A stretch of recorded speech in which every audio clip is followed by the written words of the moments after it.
I had no business being on the Hollow Exchange's auction floor. My contract was cargo and nothing else. A freight run of refined ore from the belt down to Tessa Station, paid in advance. No questions asked about who ran the dock I was loading from.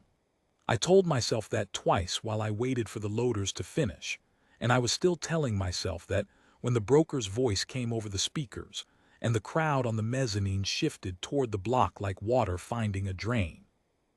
I should have kept loading. Instead, I went to look. The exchange wasn't built for comfort, a derelict mining station's lower ring repurposed. Bare conduit overhead, condensation on cold pipe, the smell of ozone and machine oil. The block was just a steel platform under a work light, the kind you'd use to inspect a hull seam, not a person. But there was a person standing on it. The ledger screen above her head didn't have a name. It had a function. Tier 1 asset, VERIFIED combat navigation augment. Clean bloodline, STARTING bid 40K. She stood straight, hands cuffed, and looked at the crowd the way you look at whether you've stopped being able to do anything about. Her skin was a pale, cool gray like ash banked over coal. Her eyes were flat amber gold, old in a way her face wasn't. Her hair had been shorn close, exchange practice for anyone high value, easier to track, easier to brand with a temple cuff. She didn't flinch when the bidding opened. She didn't do anything. I understood, watching her, that she'd trained herself out of having a face the room could read. I'm 44. I've hauled freight through 6 systems and buried a wife, and I'm not, by any reasonable account, a man given to impulse. So when I say I don't fully know why I walked closer to that platform instead of back to my ship, I mean it honestly. Something about her stillness got under whatever calluses I'd built up. The broker, a wide, soft-handed man named Casks, who ran 3 decks of the exchange like a fish market, caught me looking and grinned like he'd found a new customer. Tier 1, he said, like he was selling a reactor part. Bloodline confirmed off a fallen mining house, the Coralessa line. Augmented reflexes, 3 languages, navigation certified. She'll outlive the ship you put her on. She have a name? I asked. Casks blinked at me, the way you'd blink at someone asking if a crate had feelings. Assets filed under Lot 441. That's not what I asked. Something moved behind her eyes then, not hope, just the flicker of someone noticing a sound that didn't belong in the usual noise of the room. I kept my eyes on Casks, because looking straight at her too long felt like one more person staring at the merchandise. Off the record, I said, what she called. Casks shrugged, losing interest, attention sliding back toward the rising bids. Navith, he said. Filed name's Navith. Don't get attached, friend, she's already at 60 and climbing. I want to say I had a plan when I walked onto that platform's edge. Close enough the floor guards started watching me instead of the crowd. I didn't. I just had a stubborn certainty I wasn't leaving without doing something for a woman who'd long stopped expecting anyone to ask her a real question. Navith, I said. She looked at me. Really looked, the way you look at something you've stopped trusting yourself to want. Up close her composure was a thing she was holding, not feeling. I could see the tendons standing in her wrists where the cuff sat. You don't bid on filed assets by name, she said, voice low, even train careful. It complicates the paperwork. I'm not bidding, I said. I work freight. Then you're standing too close to the block. Probably, I held her eyes. What happened to your house? I never heard of the Coralessa line before tonight. For a long moment she said nothing. The bidding climbed behind me, 80, 85, Casks' voice rising like he was conducting weather. She kept looking at me, like she was trying to work out what kind of trap a question like that could be. Mining collapse, she said finally. Pressure failure 11 years ago. My father held the lease. When the house fell, the exchange's brokers came through the wreckage faster than rescue crews did. I was 7. They've had you since. They've had what was left to have. I'd heard hard luck stories on plenty of docks. It wasn't the words that did it.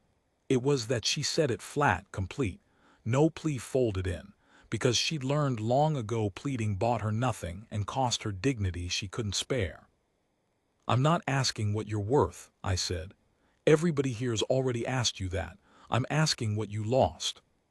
She went very still, stiller than the trained stillness she'd held since I first saw her.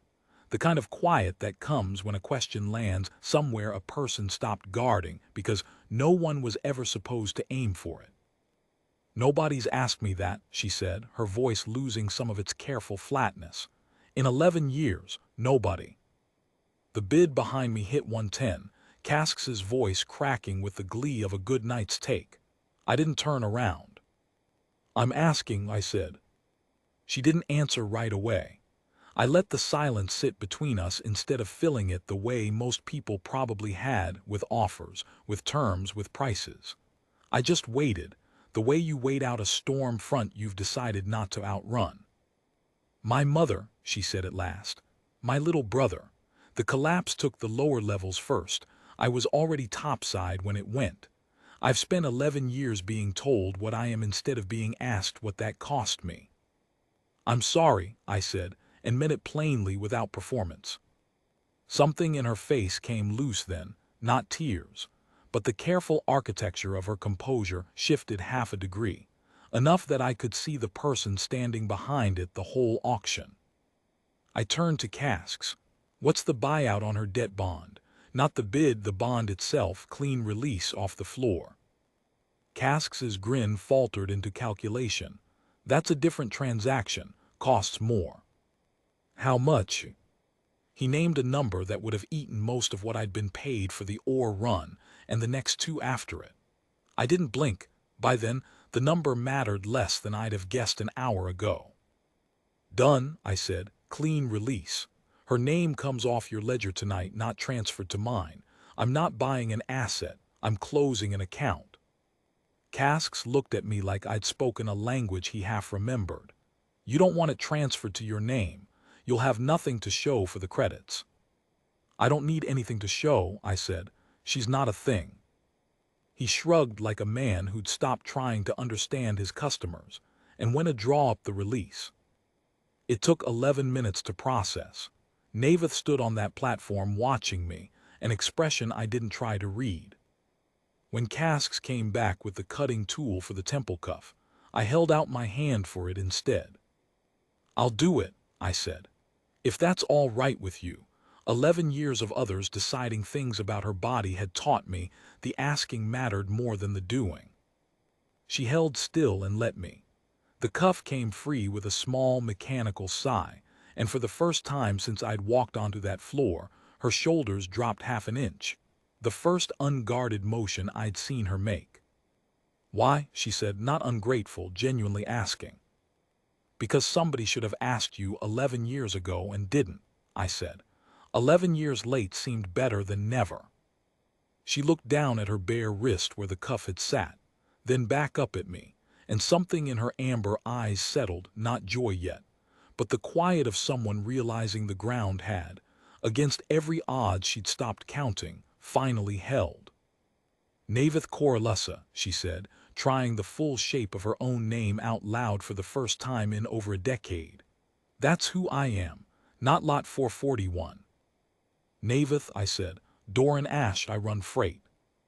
"I know," she said. "You said so, twice." The smallest line of something that might become a smile touched her mouth. "You're not very good at this." "At what?" "Whatever this is." "No," I admitted. "I'm a freight pilot, not a rescuer. No plan passed tonight." "Neither do I," she said.